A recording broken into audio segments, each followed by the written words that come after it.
excuse me, on the left over here, we have individuals who are religious fundamentalists, religious fanatics, and this is the expression, RT-PCR, real-time PCR expression of the VMAT2 gene. Over here, we have individuals. So let me complete. So over here, we have individuals who are not particularly fundamentalist, not particularly religious, and you can see there's a much reduced expression of this particular gene, the VMAT2 gene.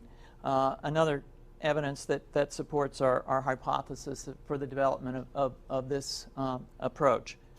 What you see here is by spreading this virus, we're going to eliminate individuals from donning on a bomb vest and going into a market and blowing up the market. So our hypothesis is that these are fanatical people, that they have overexpression of the VMAT2 gene, and that by vaccinating them against this, we'll eliminate this behavior. So we have some very, very remarkable data in this next slide. Here we have two brain scans. These are fMRIs.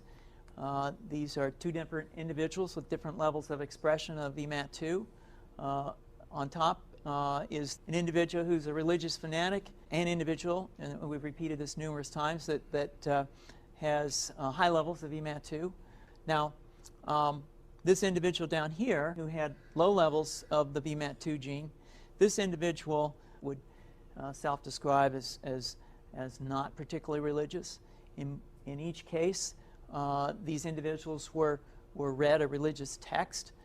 This individual lit up the right middle frontal gyrus, shown here, and that's a part of the brain that's associated with theory of mind.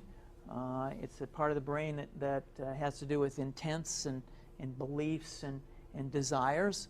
In marked contrast, here's an individual who would not particularly self-describe as religious, and when they're read a religious text, what you see is that this part of the brain called the anterior insula lights up. This is a part of the brain that's associated with disgust or displeasure on hearing something.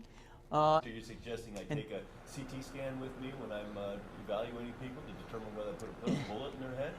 So the data that I'm presenting here supports the concept that we're proposing, and I think that we would not propose to do CT scans or fMRIs on individuals out in the hinterlands of Afghanistan.